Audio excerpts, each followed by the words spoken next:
Welcome to Sacrilegious Discourse. For this is what the Sovereign Lord says. Why do you need prophets to tell people who you are and what you want? If you can justify everything that the God of the Bible has done, then you can justify any of your behavior. A lot of this mentality is trickling into what is now mainstream right-wing Christianity. I am capable of empathy greater than this God of the Bible. This is a Bible that they tell kids. This is the good Lord. This is the good book.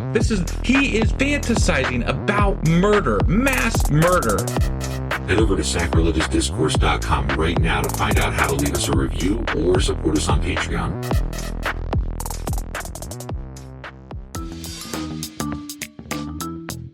Hey there, sinners and saints. It's your favorite Bible-bashing duo from Sacrilegious Discourse, and we need your help. That's right, folks. We're raising funds for some heavenly equipment and a studio that doesn't sound like it's in the depths of hell. Our current setup, let's just say it's more apocalypse than audiophile. So if you want to hear us dissect the Bible without the background noise of demonic squirrels, chip in a few bucks. We're aiming for $5,000 to upgrade our audio and build a studio worthy of blasphemous banter.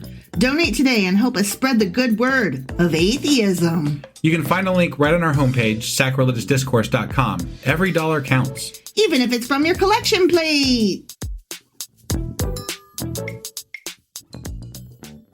Husband! Wife! I almost forgot what to say. Do you know where we are, what we're doing, and what today is, and all that stuff? Well, it is still Saturday, so that means that today we're getting into our Q&A Saturday on a Saturday. That's right. And what are we Qing and Aing today? We are in the book of Daniel. Daniel, yes. And we're covering chapters 1 through 5. And I have a bunch of notes. I bet. This has been an odd set of chapters in the Bible, and not very. It doesn't like go together real well. Well, that and some of it is taking place during events that we already read, and then some of it is taking place after. Yeah, and it's very weird. And a lot of it does not mesh up very well. Right, it's not cohesive. So I am interested in this Q&A. Okay. I think that there's a lot that we need to cover. There's a lot we need to cover. I'll try to talk fast and keep it brief, but... Yeah, well, I do want to apologize. This didn't go out this morning, but we are getting that out on the right day. So let's get into this. Okie dokie.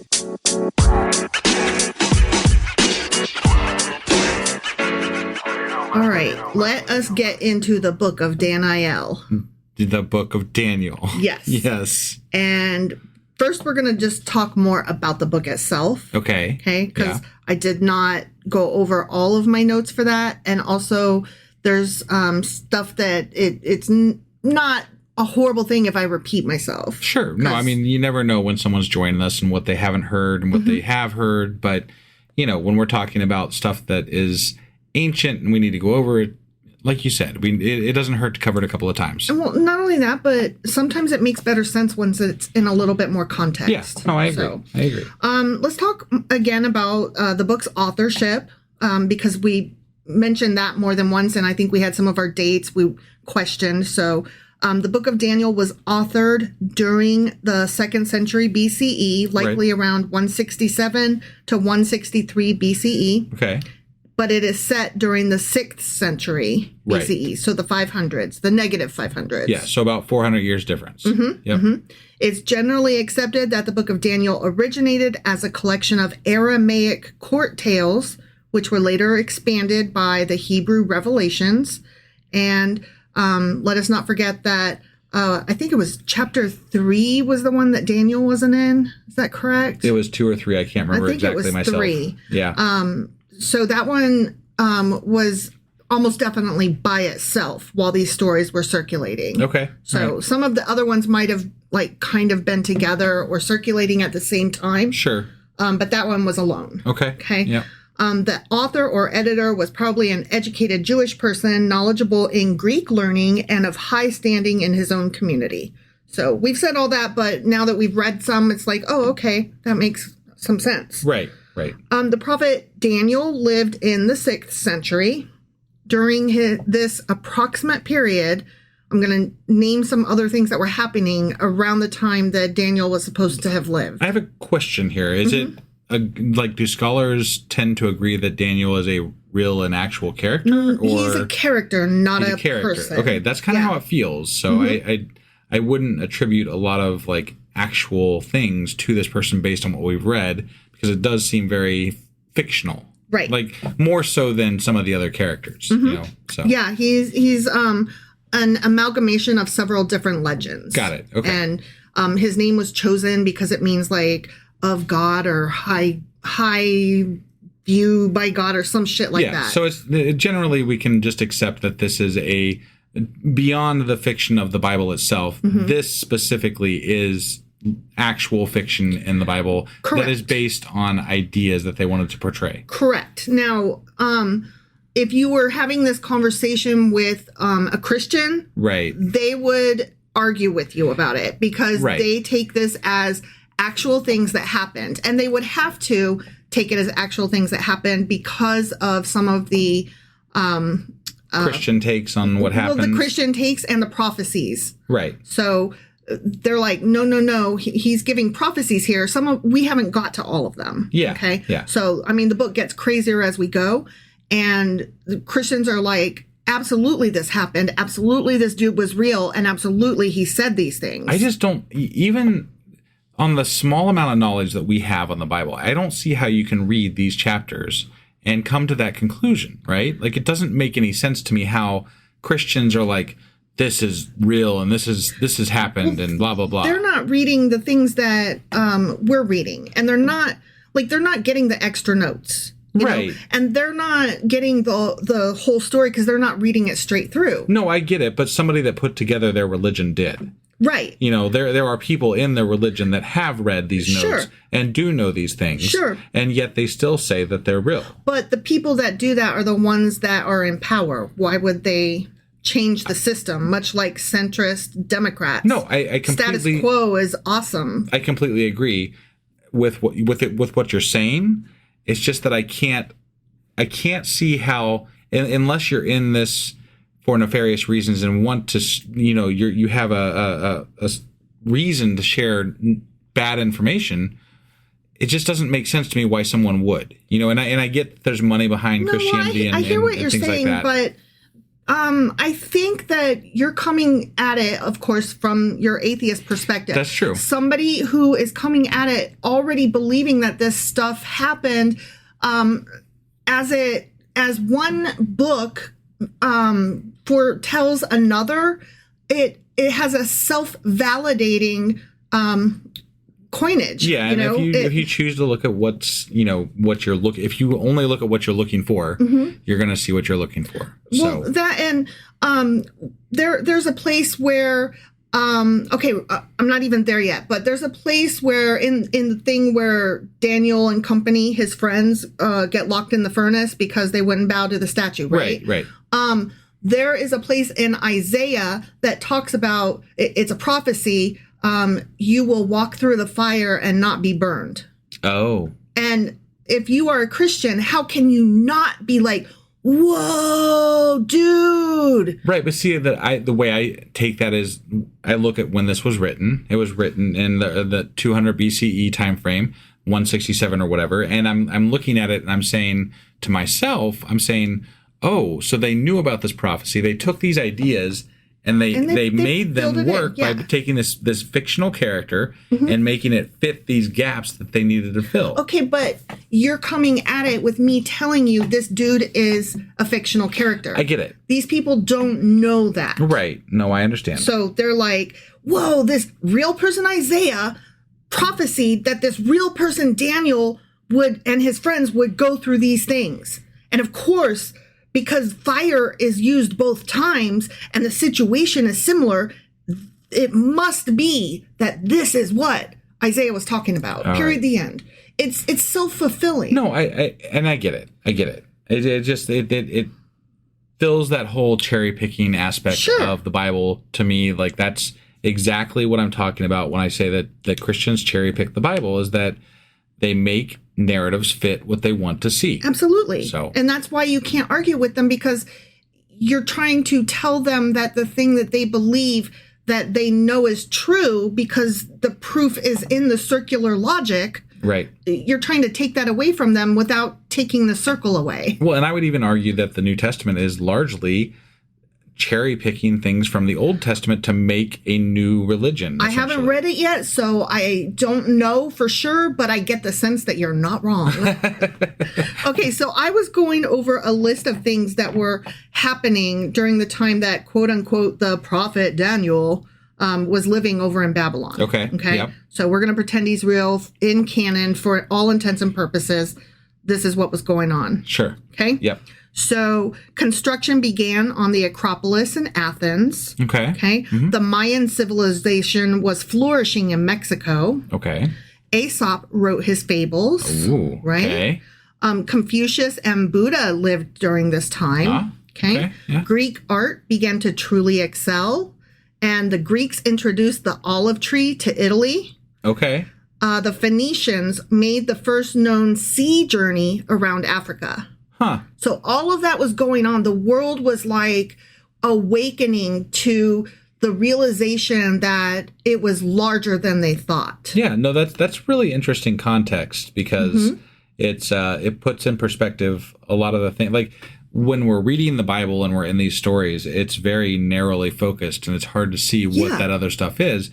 And it's neat to see what else is happening. Yeah, when I read that, I got goosebumps, not because any of that is particularly earth-shattering, right, but because it put the world together in context for me. And that's the thing that was always missing for me in history classes in school and why I hated history. I couldn't understand how it all fit together. Right. And it makes you understand, I think, if you're Christian, right, and you're listening to us for some odd reason, and I encourage that actually, but if you are a Christian and listening to this, it takes you out of that bubble of everything is centered around Israel and Yahweh and this little bubble in the Middle East. Yeah, and takes you out and says, hey, this is what history is happening right now when this is happening. There's whole other civilizations. There's a whole fucking world out there. Yeah. That's happening outside of what you're dealing with. That have nothing to do with your little L. Right. Yeah. You know? Yeah. Okay. So Babylon's first attack on Jerusalem came in 605 BCE. Sure. During the reign of the Judean king Joachim, whose name I always mispronounce. And he was placed on the throne, of course, by the Pharaoh of Egypt. So he was a puppet king. Right. Okay. Yep. And we've gone over this material before in other chapters. Right, but not in Daniel yet. Right. Sure. So Nebuchadnezzar came against Jerusalem because the Pharaoh of Egypt invaded Babylon. In response, Nebuchadnezzar defeated the Egyptians at Karshemish and then pursued their fleeing army all the way down to the Sinai. Along the way or on the way back, one or the other, he subdued Jerusalem, which had been loyal to the Pharaoh of Egypt. Right. So we had been hearing about this from the other side. Like now we're learning about things from the Babylonian position. Right. And that makes a lot of sense. That's kind of what we came to the conclusion of as we were reading through, but it was definitely focused on it from a different perspective. And we were hearing very much the Babylonian side of it as opposed to no, we were hearing the not the Babylonian side. Well, we were hearing from Jeremiah and Isaiah or whoever, but Jeremiah, who was like a traitor. I see what you're saying. Yeah, and so he was speaking to let's bow to Babylon when the other people around him were still wanting to work with Egypt, and that and they were getting in trouble with quote unquote God for working with Egypt. So we saw that they were working with Egypt, but the winds were blowing towards Babylon through that prophet at the time. Right. But they were in Jerusalem, so we were seeing the war, even though we were seeing it through the eyes of a Babylonian double agent. Right. We were in Jerusalem. Yeah. Okay. Yeah. So now we're in Babylon looking at it the other way. Right. So that's what I meant. Sure. It's just different, seeing the same events from different standing points. So I'm assuming Daniel was, hypothetically, this fictional character was probably part of the first Exodus. He was. Okay. Yeah. All right. Yeah. So much like Ezekiel. Okay. Yeah.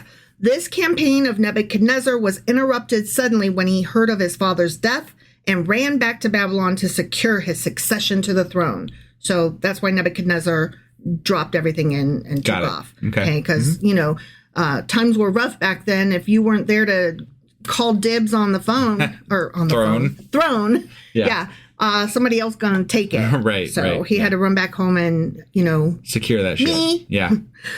He traveled about 500 miles in 2 weeks, which was remarkable speed for travel in that time. So he was booking it. Yeah. Okay. In keeping with the usual practice among conquerors in ancient times, the Babylonian king Nebuchadnezzar plundered the temple of the conquered people, carried off its sacred objects, and placed them in his own temple, which we know. Right. In this way, Nebuchadnezzar demonstrated his belief that Babylonian gods were superior to the God of the Jews.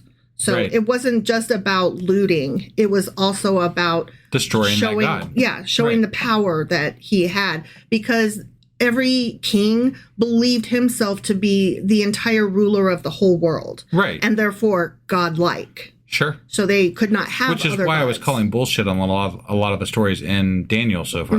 Because it just doesn't track in my mind. No, it doesn't. It doesn't. So this was a really low time for Judah and for God's people in general. Sure. It seemed that the God of Israel lost out to the gods of Assyria, Egypt, and Babylon. The book of Daniel shows God vindicating himself at a time when the conquest of Israel might have brought God's reputation into disgrace. Right. So the Propaganda.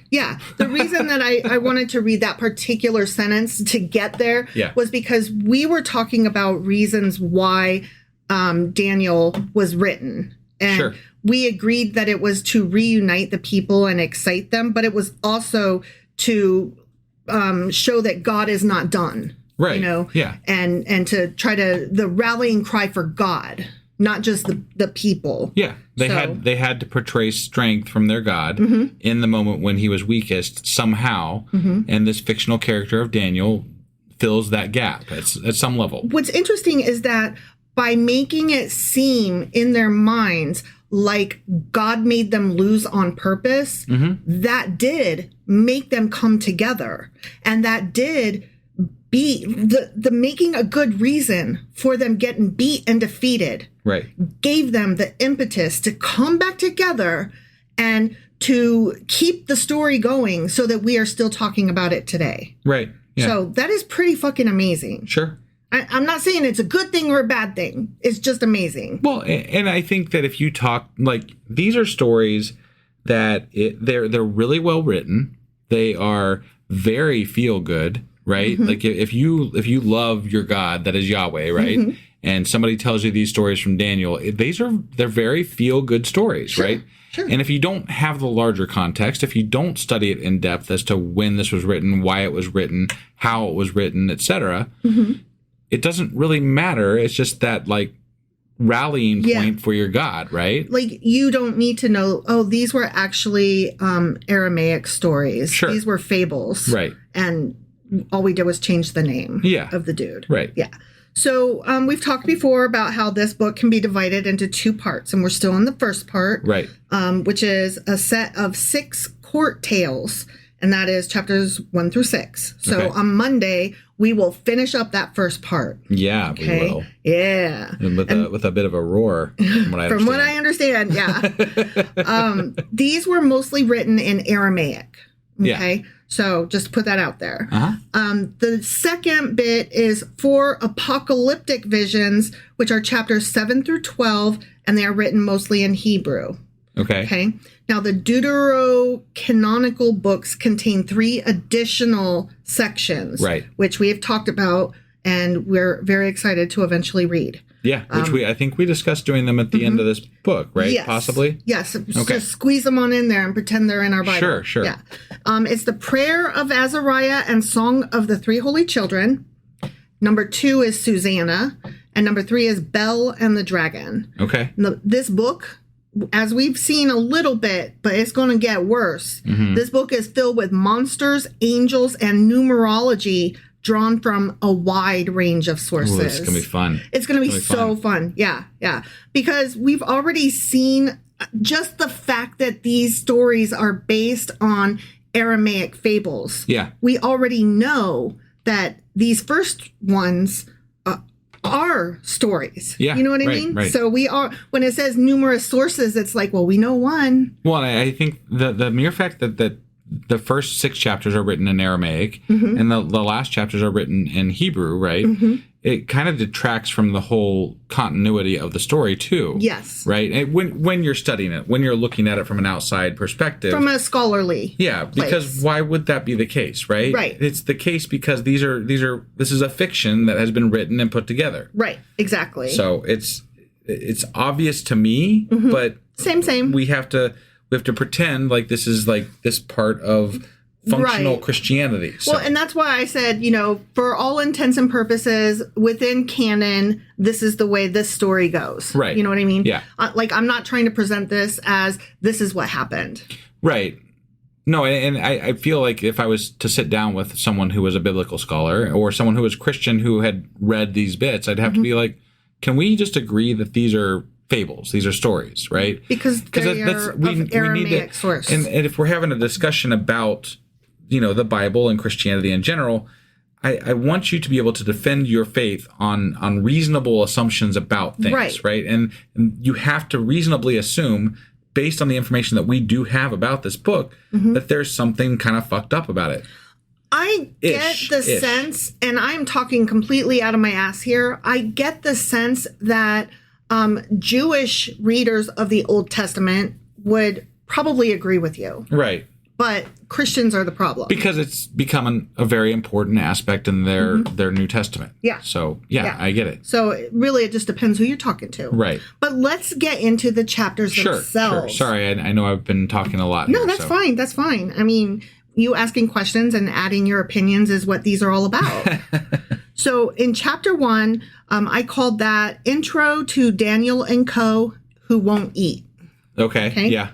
Okay, so chapter 1, I think we said at the time, and now we know for sure, was apparently added as an introduction to the tales when they were collected around the end of the 3rd century BCE. Yeah, it was very ill-placed. Yeah. It was just like, oh, okay. Yeah. There they are. Yeah, chapter 1 is just like, it's an intro. Right. Okay. Yep. The education of Daniel and his friends, we're going to talk about that a little bit, okay? Sure. This chapter tells how Daniel and his 3 companions were among captives taken by Nebuchadnezzar from Jerusalem to Babylon to be trained in Babylonian wisdom. Right. Okay, so we do know that. And we do know that this chapter was clearly added on later. Right. Okay. Right. Nebuchadnezzar demonstrated that he was a wise administrator and a shrewd tactician. And I hadn't thought of this perspective. Taking these young men as hostages reminded the people back at Jerusalem that they should not revolt against the recently imposed Babylonian rule. Because they have hostages, essentially? Yeah, they're like, we have your brightest kids. Right. Your best and brightest are up here with us. Yeah. So y'all probably want to fucking chillax. Sure. And I hadn't thought of it from that perspective. Well, and not only that, but once you have the best and brightest, if you can bring them to your side, right? You have some manipulation tactics that you can implement. And that's the part that we were introduced to, right, was the indoctrination that they were receiving. Sure. And so we saw the whole conversion process part, but I hadn't thought of it that it wasn't the only reason, though. They're also hostages. Yes. Right. Yeah. Yes. So I like finding different reasons and different thought processes. Yeah. I just think it's really cool. So, they were each renamed. So right. Daniel's name originally meant God is my judge. His name was changed to Belshazzar, which is Bel's prince. Okay. Okay. Hananiah was originally beloved by the Lord, and his name was changed to Shadrach, which means illumined by sun god. Okay. Mishael meant who is as God, was changed to Mishash, who is like Shash, a Babylonian goddess corresponding to Ishtar or Venus. So these names are all based on like Babylonian gods, which is very interesting because it's almost like setting up this fight between Babylonian gods and Yahweh, essentially, right? Yeah. That's kind of cool imagery, and I applaud them for using that, I guess. That's actually pretty cool. It's a neat and easy symbolism. Right, yeah. And then the last guy, Azariah, his name meant the Lord is my help, and it was changed to Abednego, which means servant of Nego, whoever the hell that guy is. Which has got to be something to do with Babylonian gods. Right. I'm sure. I would imagine. Right. So, okay. So these guys were told, hey, you got to come up here and eat. Now, what we didn't realize or overlooked, I don't remember if it was actually in print or not. Right. These guys weren't just given food. They were given the same food that the king was eating.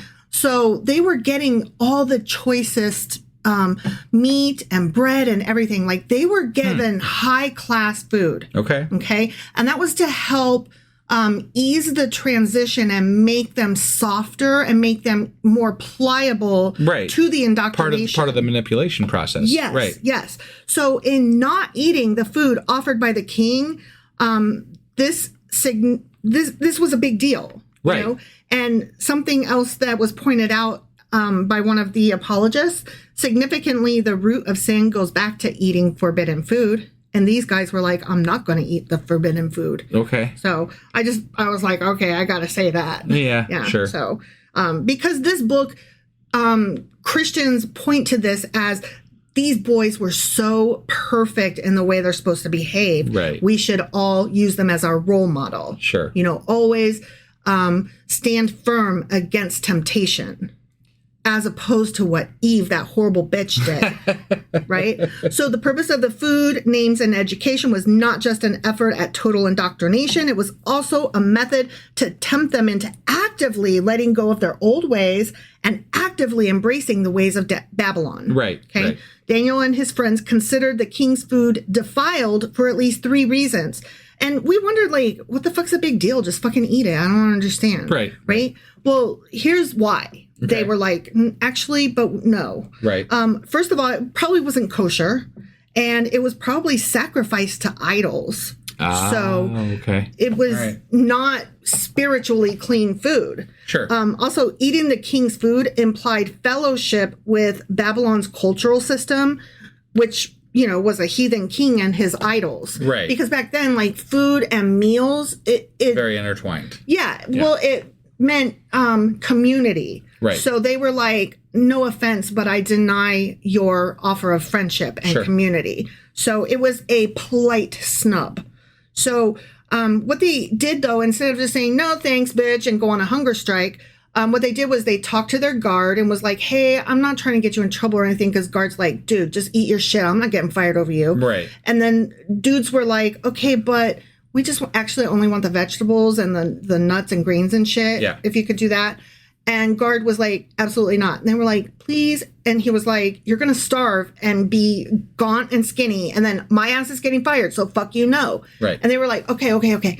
Just give us a week to eat this. To show you that we can meat. still do it. Right. Yeah. And so that's what happened. Right. Okay. Yep. And the vegetables was what they said in the story, but it actually referred to all kinds of grains and plants, not strictly vegetables. Okay. And basically what they were requesting was a vegetarian diet. Right. And, you know, that makes sense. Yeah.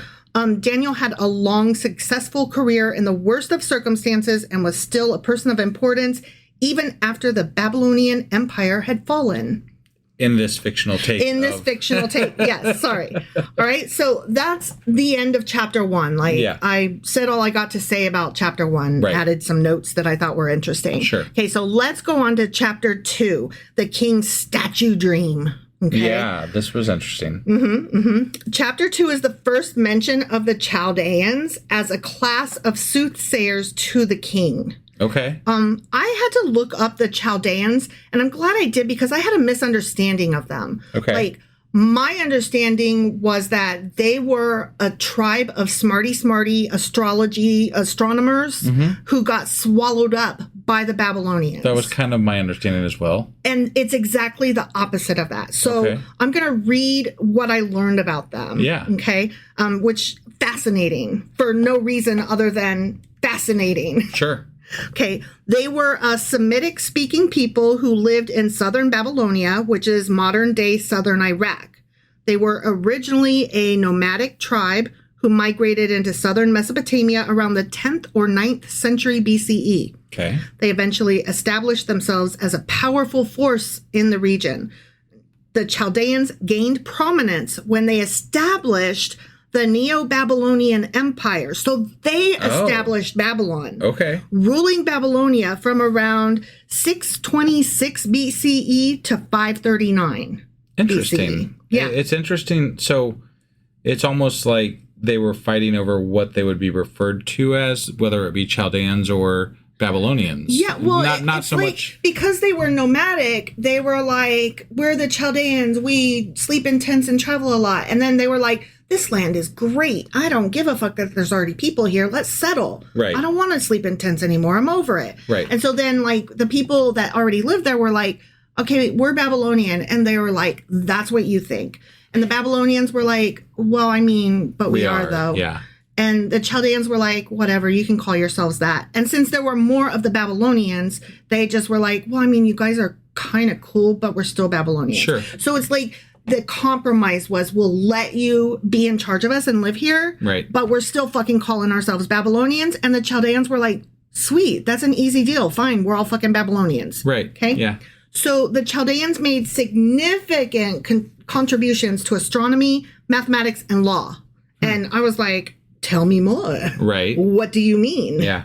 Okay, so it's important to note that the term Chaldean is sometimes used interchangeably with Babylonian, which, you know, is what I was just talking about, Yeah. especially in the context of the Bible. However, while all Chaldeans were Babylonians, not all Babylonians were Chaldeans. Interesting. So that's how you know. Okay. The Chaldeans were Babylonians, specifically a powerful group who eventually ruled the region. It's more accurate to say that the Chaldeans rose to power in Babylonia and established the Neo-Babylonian Empire. They were a dynamic and ambitious people who managed to overtake the existing Babylonian ruling class. Okay. Because they were smart. Right. Right. They made remarkable advancements in astronomy and mathematics, laying the foundation for much of our modern understanding of astronomy. Okay? Got it. Yeah. They were, okay, with regard to astronomy, they were meticulous observers of the celestial bodies, recording their movements and positions with great accuracy, like very good accuracy. Right, right. Using their detailed observations, they developed sophisticated methods to predict eclipses, the movements of planets, and other astronomical phenomena.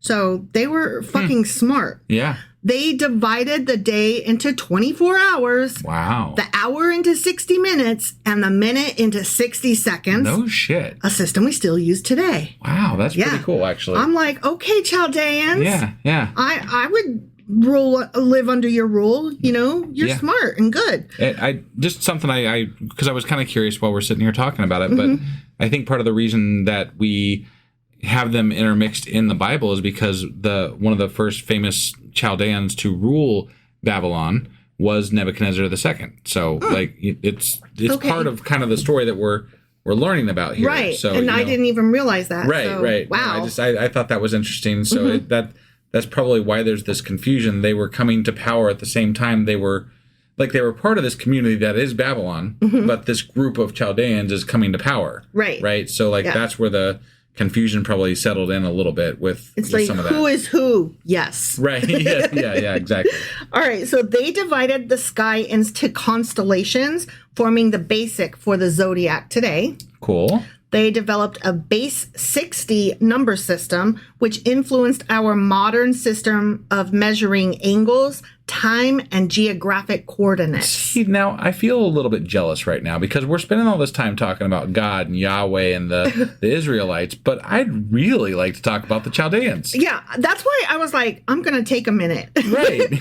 Yeah, so that's what we're doing here for this little section. Yeah, no, they're so much cooler. They're so cool, right? Like, we're supposed to be talking about chapter 2, and I'm like, I'll get there. I need to talk about the Chaldeans. They're so fucking smart. Right. Right? Their mathematicians made significant progress in arithmetic and geometry, essential for their astronomical calculations and architectural endeavors. Okay. When the Chaldeans admitted that they could neither reveal nor interpret the king's dream, a furious Nebuchadnezzar sentenced all his wise men to death. Remember? Yeah, I do remember they were going to chop them into pieces. That's what he was going to do. He gave a command to destroy all the wise men. So all the wise men were Chaldeans. Right. Okay. Right. And but Daniel wasn't called as one of them. Well, he was going to be murdered with them. Like that was part because the guard went to go. But he was not called into the court. Like right. Like Nebuchadnezzar goes, "Hey, all you wise men, get up in here and tell me, what did I dream again now? And what the fuck did it mean?" And they all came running because, as you do, when your king calls, you run. For sure. Except Daniel didn't. Right. And so then he's like, "Fuck all of you, you're all dead." And so then he like sent his guards out, and the guard found Daniel and was like, "Oh, okay, you're supposed to be dead though." So that wasn't cool. Now I found this little tidbit interesting. Okay. As a new king, Nebuchadnezzar perhaps used the situation to test the suitability of his father's old advisors. The dream provided him with a good reason to clean house. Which I was like, damn. Okay. All right. That makes sense. That is political intrigue that I am here for. Now that's we're assuming that this actually happened, sure. Right? But it's hard to this is part of a story that was written 400 years later, and maybe something like that happened, but maybe it didn't also, or at least not in the same way. Here's the thing. It's really hard to separate the two. Yeah. Because some of this shit actually did happen. Some of these people actually did exist. Nebuchadnezzar, for example. Right. So it's kind of like when we talk about Solomon. Yeah. Do you remember Solomon? We had all these stories in the Song of Solomon. It's like you're giving all of these stories to a person who actually existed, and some of the stories might have a kernel of truth in them. Right. And that's what's happening here. Sure. And I think it was important for them to write a kernel of truth because part of this whole endeavor to write Daniel by these people that were writing this 400 years later or bringing these together 400 years later, whatever the case was, it was to instill some sense of pride in the Israeli community, in the Hebrew community. That's what their whole point of this was. It feels like. Right. So they had to have believable parts in order for the people to be like, yeah, that tracks with what I know that happened 400 years ago or whatever. I mean, that's how you do propaganda, right? Yeah. So, yeah. Yeah. The best lie has the hint of truth. Yeah. Definitely. So with regard to the interpretation of the dream, okay? Yep. The Chaldean Empire, represented by the head of gold, the Medo-Persian, then the Macedonian or Grecian, and then the Roman, okay, from top to bottom. Sure. Okay. The Roman, which should break every other kingdom into pieces, but which in its last stage should be divided into 10 kingdoms, represented by the 10 toes of the image. Okay. Right. So here's the problem with that. That didn't happen. Right. So the Babylonian Empire stood for 66 years. The Medo-Persian Empire, and by Medo, I'm pronouncing that incorrectly. It's the Medes. Okay. It's the Persians and the Medes combined. Okay. Okay. All right. So the Medo-Persian Empire stood for 208 years. Wow. The Grecian Empire stood for 185 years. The Roman Empire stood for more than 500 years. Sure. Liberal commentators do not believe that the fourth kingdom is Rome. They say it's Greece because they separate the Medes and the Persians. So they would say the head is the Chaldeans. The next one is the Medes. The next one is the Persians. And the next one, instead of being Macedonia or Greek, it would just be Rome. Got it. Okay. Okay. So they're like, no, it's Rome. Not Rome, it's Greece. Okay. And that the second and the third kingdoms are Media and Persia, respectively, instead of the Medo-Persian empire as a whole. So I got those all mixed up, but what the fuck ever. Sure. The point is, we interpret it one way and Christians interpret it another way. And either way, it didn't happen. So it really doesn't fucking matter. Right. Okay. Right, okay. They interpret this way because they believe it was impossible. Liberals like me and you interpret it this way because they believe it was impossible for Daniel to predict the rise of these empires. Right. Which it was impossible for him to predict the rise of these empires. Because he doesn't even exist. So right. That's Exactly. Right. So whatever, dude. All right. So I'm going to read a verse. It's chapter 2, verse 44. Okay. In the time of those kings, the God of heaven will set up a kingdom that will never be destroyed, nor will it be left to another people. It will crush all those kingdoms and bring them to an end, but it itself will endure forever. Okay. Now, given that Roman history provides no fulfillment of this federation of kings, this prophecy must still be in the future. Got it. Okay. Yeah. Since the fall of the Roman Empire, there has never been a world-dominating empire equal to Rome. Christians believe that the Roman Empire, in some form or another, will be revived under the leadership of the final fallen dictator, the Antichrist. Which is why the United States gets kind of thrown into this mix a lot, right here. Yeah. This is the reason. Okay. Because we often get this attributed to our rise in power, our place in history. We are clearly the force that is combining the world into one. We are that horrible nation. We're not Roman, but we also do get compared to the Roman Empire quite often. Yeah. Usually in a negative light. Right. And for good reason. Yep. And I would say I don't believe in any of this, but if anybody's the fucking Antichrist, it's definitely Trump. I mean, the way I view this is that in modern history, in the now, in the right here and now, right?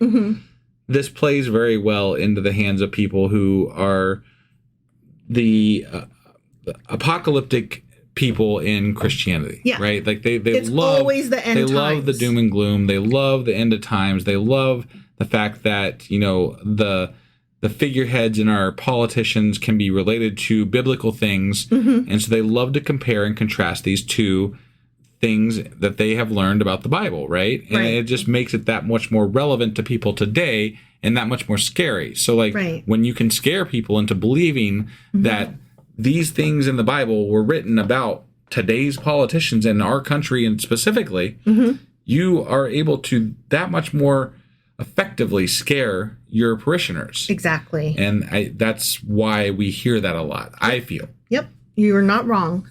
All right, chapter 3 is the furnace. Yes. Okay.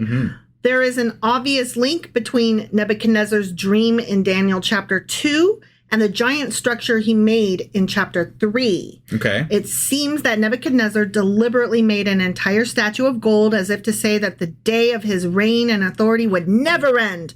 So in the dream, only the head was of gold. Right. And God was like, that's because you're going to get it. You're strong and good and pretty, but you're not lasting forever. Bye. Right. Yeah. And he's like, I'll show you. I'll make a whole fucking statue of gold. Yeah. Right. Exactly. Okay. Contrary to God's declared plan as revealed in his dream. Yeah. Okay. Sure. Within Nebuchadnezzar's kingdom were people of many races, languages, and religions. In a plan to create greater unity among these people, Nebuchadnezzar made a huge image as a national religious symbol and demanded that all citizens, great and small, bow before it. He set up the image in open plain country where it could be seen from afar. So that's why it was so big. Right. He wanted it to be seen by all his people. Sure. Okay. The image was more like a stylized obelisk rather than a normal statue, being 90 feet high and 9 feet wide. Totally a phallic symbol. Yeah, definitely. Right? Being so large, it was likely not made of solid gold, but probably wood overlaid with gold, which was a common method of construction at that time. And I think I even said that while we were reading it. You did. And I'm just going to point this out one more time here. We are talking about something that people wrote about 400 years after the fact, and we don't actually know probably that this thing actually existed. Right. Other than the account in Daniel, right? Exactly. So it's not... This is that's not necessarily true. They have found some large, giant structures that they postulate could be that statue. Okay. Because it's like made of, I want to say like petrified wood or some shit. Clearly it wouldn't have the gold covering on it anymore. Right. But there have been things found that are like, maybe this is the... So I don't know. Do with that what you will. So Nebuchadnezzar called all the officials, right? So I'm going to read a verse. Chapter 3, verse 2. He then summoned the satraps, prefects, governors, advisors, treasurers, judges, magistrates, and all the other provincial officials to come to the dedication of the image he had set up. And I remember when we were reading that, we were like, what the fuck is a satrap? Whatever. I guess it's an official of some sort. Got it. Because all the other guys were officials, right? Right. So a satrap was a governor of a province in the ancient Persian and Median empires, and in some of their successor empires. The term satrap is a Greek transliteration of an old Iranian word, which means protector of the kingdom or keeper of the province. Okay. It refers to a specific category of public officials. Okay, so yeah, we were right. It is an official, but it just was another word for it. Got it. And borrowed from, the language that came before it. Right. I gotcha. I'm going to read another verse here. Before you do that, real quick, I did want to point out, I did do a quick search about the statue from Nebuchadnezzar, and there's not any historical account of it outside of the Bible.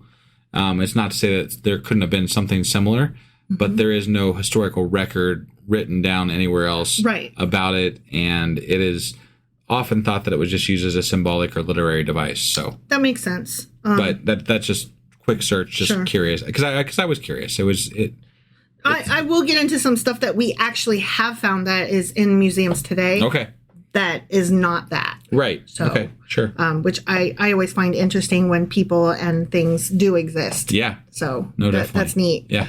Okay, so chapter 3, verse 5 reads, as soon as you hear the sound of the horn, flute, zither, lyre, harp, pipe, and all kinds of music, you must fall down and worship the image of gold that King Nebuchadnezzar has set up. Right. Okay, so the use of the Aramaic words for lyre, psaltery, and symphony, which those words are not in our translation. Right. Lyre is, but psaltery and symphony are not. Okay. But in the earlier book, they actually are those words. Okay. So they suggest that the book of Daniel was written hundreds of years after the time of Daniel, as these particular words are borrowed from Greek words. And Daniel did not really have these words at his disposal in the 6th century BCE, and they did not come into the Hebrew vocabulary until the 3rd century BCE. So this is part of our ability to place the account. How a thing is written, the words used. At a later date, at least. So that's interesting. Okay. Because when they know a thing that they shouldn't know, that doesn't mean that they're brilliant, and it means that they're post-dating. Yeah, exactly. Backdating. Right. Yeah. All right, so let's read a couple more verses here. Chapter 3, verses 23 and 24. And these 3 men, finally tied, fell into the blazing furnace. Then King Nebuchadnezzar leaped to his feet in amazement and asked his advisors, hey, weren't there 3 men that we tied up and threw into the fire? They replied, certainly, your majesty, because he saw 4, right? So the Septuagint, and that's the Greek translation, says in Daniel chapter 3, verse 24, that Nebuchadnezzar's attention was caught when he heard the men singing praises within the furnace. So he heard them singing. Wow. Okay. Yeah. All right. So I just thought that was an interesting tidbit. Didn't answer any questions, but, neither did the tidbit about the Chaldeans. Sure. I just like to insert interesting things when I find them. Yeah. Okay. And here we're going to get into the thing that I read, or that I discussed about the fire being mentioned in Isaiah. Yeah. Okay. So Isaiah chapter 43, verses 1 and 2. But now this is what the Lord says. He who created you, Jacob, he who formed you, Israel, do not fear, for I have redeemed you. I have summoned you by name. You are mine. When you pass through the waters, I will be with you. And when you pass through the rivers, they will not sweep over you. When you walk through the fire, you will not be burned. The flames will not set you ablaze. For I am the Lord your God, the Holy One of Israel, your Savior. Okay. So that is supposed to be foretelling, like, oh my God, and then it came true in Daniel. What? And I'm like, what about the water part? Right. So anyway, whatever. That concludes chapter 3. Let's move into chapter 4. Sure. Okay. Yeah. So that one is the king's madness. Okay. So chapter 4, verse 5 reads, I had a dream that made me afraid. As I was lying in bed, the images and visions that passed through my mind terrified me. There is a note that this is not the same dream as from Daniel chapter 2. Right. Like, remember we had a question about it and we were like, but he didn't tell him. Oh, wait, no, it's a different dream. For sure. It's not the same dream. Okay. Yeah. So, verse 8 reads, "Finally, Daniel came into my presence, and I told him the dream. He is called Belteshazzar, after the name of my God, and the spirit of the holy gods is in him." I'm going to just stop here for just a moment, because the fact that it is not the same dream kind of calls into question the validity of a lot of the stories, because we're talking about multiple accounts of things where Nebuchadnezzar literally like starts saying that this God Yahweh is the most powerful, the most right, the most correct God on the planet, right? He keeps getting like taught that God is great, God is good. How many times does it take him to learn the same fucking thing over and over again? I do have an answer to that. Okay. I'm not there yet, though. Is he hardening Nebuchadnezzar's heart too? No. Is this like Pharaoh or what? No, it's not that. Okay. I will get to it. All right. Okay, so before Daniel interpreted Nebuchadnezzar's dream, the king considered the Babylonian deity Bel his god. Sure. Okay, by referring to his god when he named dude, and by saying, he is called Belteshazzar after the name of my God, and the spirit of the holy gods is in him. So by referring to his God, he is indicating that what he saw previously with Daniel and the 3 Hebrew young men, it was enough to impress him, but not enough to convert him. So he's like, I recognize that your God is great. He is a great God indeed, and I do celebrate him, and I do recognize that you guys get a free pass and nobody's gonna fuck with you because I recognize your God. He's not my God, though. I call bullshit here, though, a little bit. Like, it doesn't feel like this is like a congruent tale. Like, this is not like coming together for me. No, it's not. But I think that is a fair argument. I will accept that as an explanation within the confines of this whole bullshit story. All right. That tracks. You know what I mean? Because you can see, like, it's like criticizing a company that you don't work for, right? Or singing the praises of your company's arch nemesis. Like, if I work for Coke, right? And I'm like, well, I work for Coke and this is the best. But I do recognize that Pepsi makes some decent products. I really like their cherry Pepsi drink. Sure. Right? Right. You recognize that they're contributing some great stuff. You still work for Coke, though. Right. So that's the analogy that I made in my mind. Okay. He's not converted. He's not like, your drink is so fucking great, I'm going to quit my job at Coke and I'm going to go move over to work for Pepsi. All right. Okay. All right. So I don't know. It felt okay to me. Sure. Okay. So remember how the king goes totally nuts and thinks he's an animal? Yeah. Yeah. Okay. That's an actual thing that can happen. Really? What? Yeah. Wow. I had to look this shit up. Okay. I was like, nuh-uh. Okay. So zoanthropy is a monomania in which a person believes himself changed into an animal and acts like one. Now, that is now called clinical lycanthropy, which, werewolf comes from this word, right? Is a rare psychiatric syndrome that involves a delusion that the affected person can transform into, has transformed into, or is a non-human animal. Okay.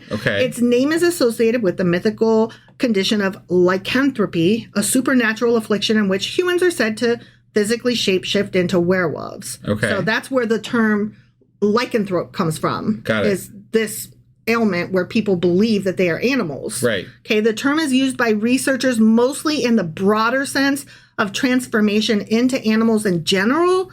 That, strictly speaking, is described by terms therianthropy or zoanthropy. Got it. Okay. Yeah. So, but then there's the specific thing that he thought he was, a psychological disorder in which the human believes themselves to be a bovine, which is boanthropy. Interesting. Right? The fact that there are words for these things is also interesting. And to me. Moreover, would you like some modern day examples? Sure. Yeah. I did. All right. So now I am going to read a couple of news reports. Okay. Because fuck me, this is interesting. Okay. On August 15th, 2016, so 2016, Martin County, Florida Sheriff's Office deputies found a 19-year-old male on top of a bloodied 59-year-old male, gnawing on his face, eating pieces of flesh, and making growling sounds. Holy shit. Officers tased, repeatedly kicked, and ultimately required a police dog's assistance in subduing the 19-year-old. Damn. Inside the garage of the home on Southeast Kokomo Lane, just north of the Palm Beach County line, deputies found a 53-year-old woman beaten, bloodied, and unresponsive. Ultimately, both the 59-year-old man and the 53-year-old woman would die from their injuries. This dude was eating them live. Right. In the weeks ahead of this incident, the 19-year-old had told family members he believed he was either half man, half horse, or half man, half dog. Clinical psychologist Dr. Philip Resnick later assessed the 19-year-old as having clinical lycanthropy. This was 2016. Wow. Yeah.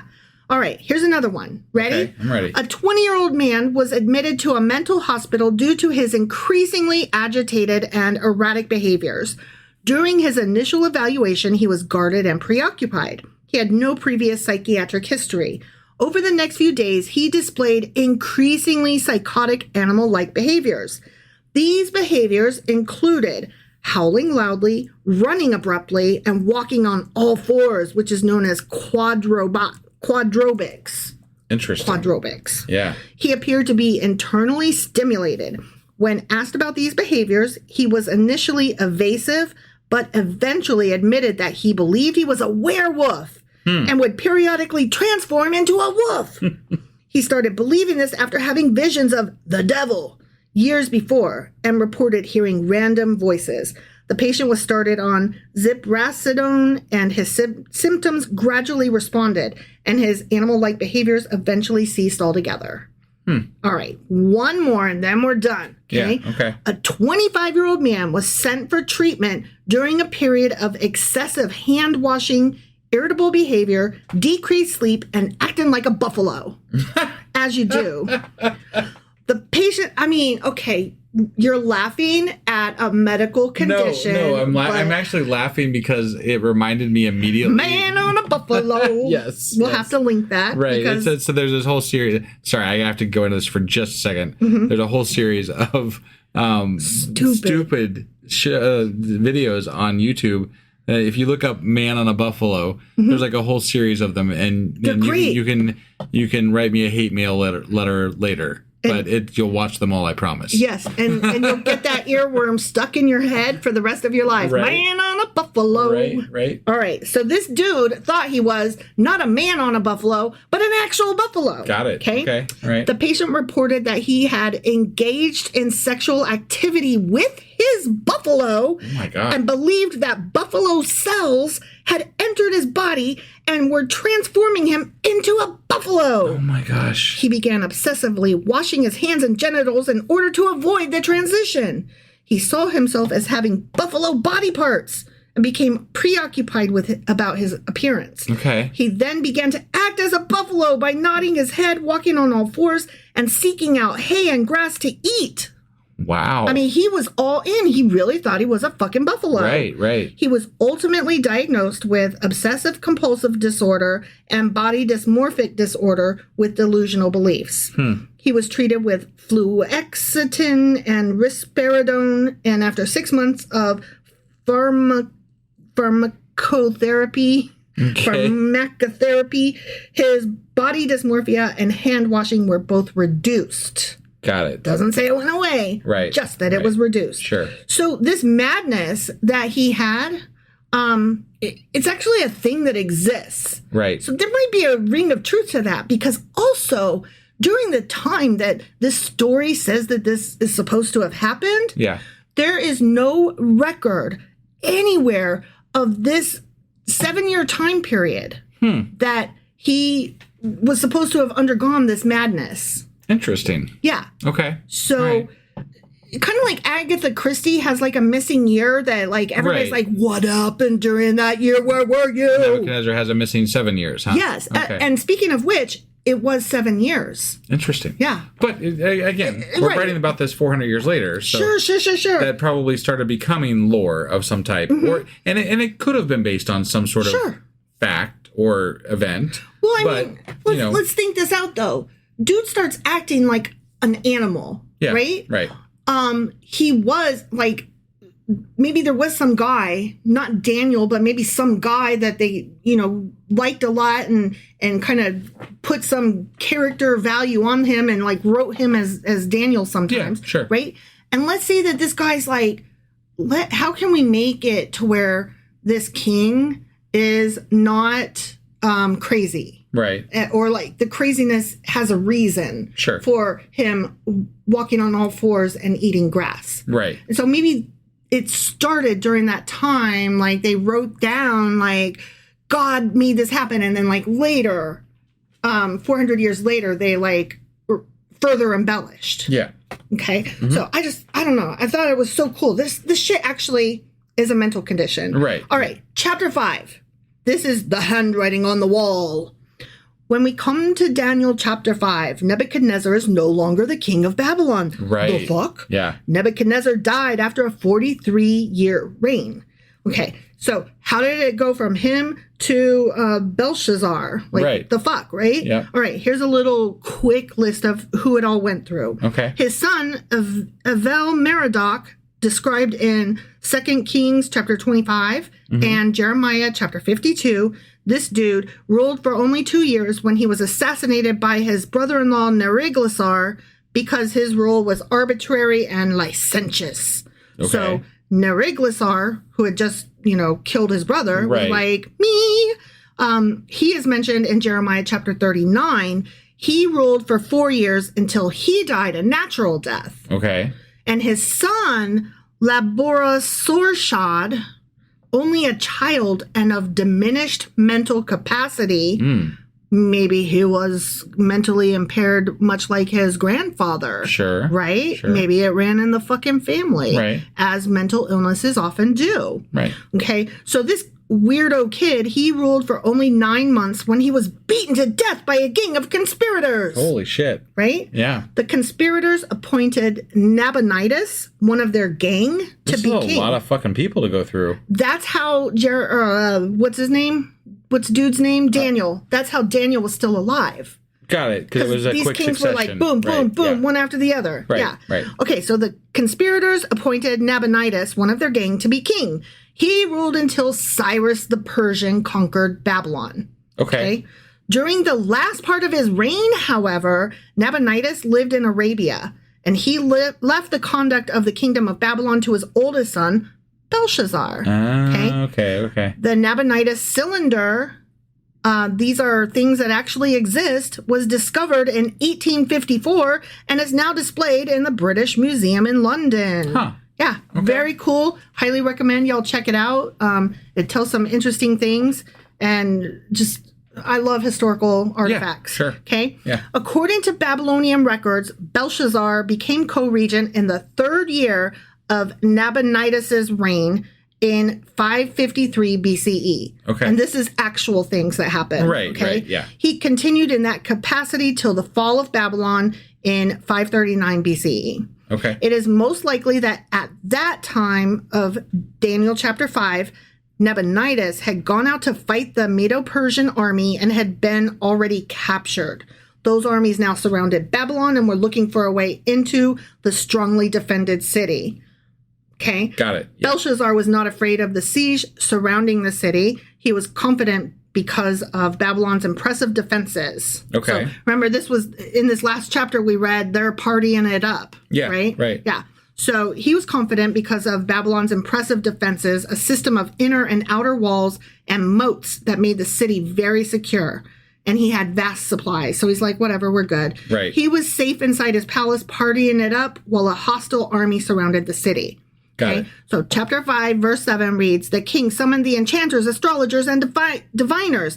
Then he said to those wise men of Babylon, whoever reads this writing and tells me what it means will be clothed in purple and have a gold chain placed around his neck, and he will be made the 3rd highest ruler in the kingdom. Remember, we were like, 3rd? That's random. Yeah. The fuck? So really it was second because they're referring to the fact that he's kind of second in charge, but this other king is over there somewhere in Arabia. else. Yep. That's exactly right. Okay. Belshazzar offered the interpreter of the dream the 3rd place in the kingdom because the real king was Nabonidus.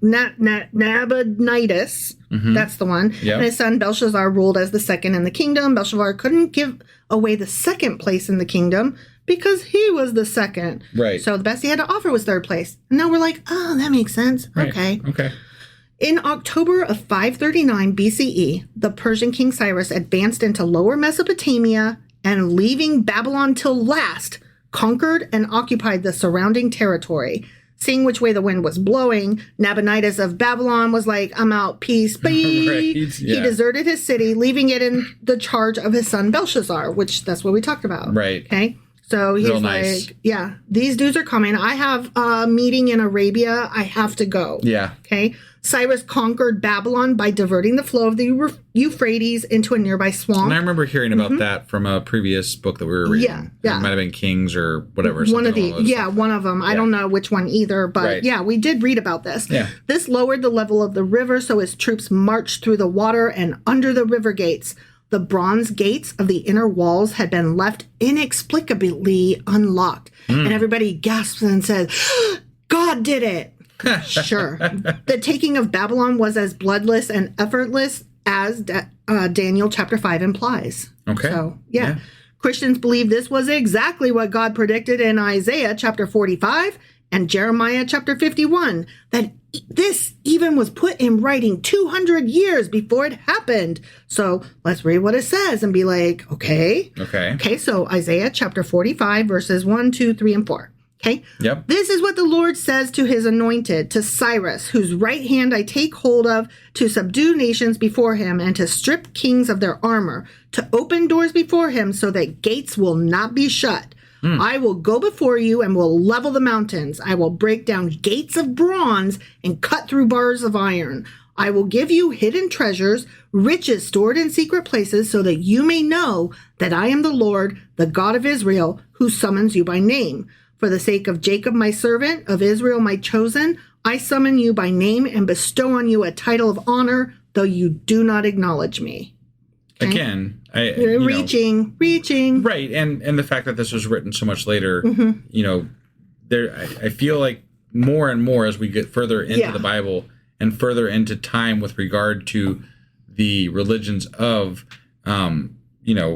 Judaism and then following that Christianity, that we're taking these instances to where we're writing things to make things happen. Right. Like, to make them sound like they're coming true. Like, where exactly did we stop having things happen and where exactly did we start backfilling? Right. And that's ultimately the question, right? Is how much of this is just making this work for you. Right. So Yeah. So there's no way I could ever believe any of this. But let's read what happened in Jeremiah chapter 51. Okay? Sure. Okay. Verses 56, 57, and 58. A destroyer will come against Babylon. Her warriors will be captured and their bows will be broken. For the Lord is a God of retribution. He will repay in full. I will make her officials and wise men drunk, her governors, officers, and warriors as well. They will sleep forever and not awaken, declares the King, whose name is the Lord Almighty. This is what the Lord Almighty says. Babylon's thick wall will be leveled and her high gates set on fire. The peoples exhaust themselves for nothing. The nation's labor is only fuel for the flames. Got it. Yeah. Well, and again, if I recall correctly, some of the things in Isaiah and Jeremiah might have been written later as well, right? It's not so like there's questions about a lot of that too, and not only that, but it feels again. I'm just going to say it one more time that it feels very much like they're filling space to make these things more plausible and more realistic, right? Like that's what this fiction is ultimately about, is making this more real. Finding old prophecies, stapling it together, and then writing them having come true. Right. Yeah. That's what the Bible is to me. Yeah. Yeah, that's how it feels. So do we have anything else to cover today with regard to the Q&A? That is fucking it. Well, that is a long episode. We're over an hour just in the regular meat of it. So I'm so sorry. If you stuck around for the whole thing, thank you. I was so interested in all of it. No, I was too. It was very good information. I appreciated I appreciated it all. It was good to learn those things, and I think it helps kind of fill in a lot of the gaps and makes it a little bit more clear as to what's going on. So that was a good episode, I felt like. I feel like too. I hope. Well, I hope everybody likes it and poop on the ones that don't. Just kidding. I don't poop on anybody. No. I might poop on Trump. I mean, I'm just saying, if I had to choose somebody to poop on. I don't want him that close to my ass. That's a good point. I would throw poop at him, though. I would throw poop at him. Maybe, I would have a bag over my hands, and then I would pick up poop. Like, I'm just imagining him at like a carnival with his head through one of those things where you Splat. I'm for it. Anyway. All right. So that was our Q&A for this Saturday. Q&A Saturday. And we will be back tomorrow with Patreon. And then I will get the weekly wrap up together and out. And then we'll be back on Monday with Daniel chapter 6. Daniel chapter 6. We'll see you then. Bye.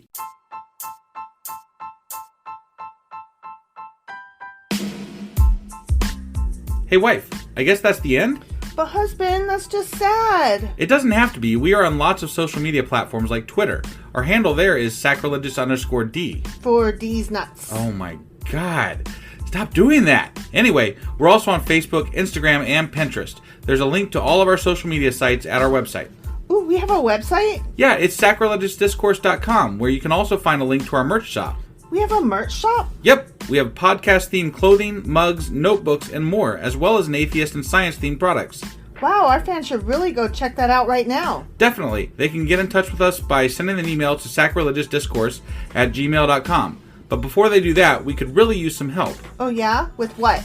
Well, it's not free running the podcast, and we need some financial support in order to get better equipment, which will free up time so we can concentrate on our podcast and our fans. Okay, so what should they do? Head over to patreon.com/sacrilegious discourse and sign up as a contributor on our podcast. Supporters there receive additional bi-weekly episodes that we record just for our Patreon members for as little as $2 a month. Also, we'd really appreciate it if you would like and subscribe on whatever platform you're using. And Apple Podcast reviews help us out tremendously. Like and subscribe. Leave an Apple review. Join us on Twitter. Support us on Patreon. That's a lot of instructions. Don't forget to say thanks. Thanks. Okay, bye.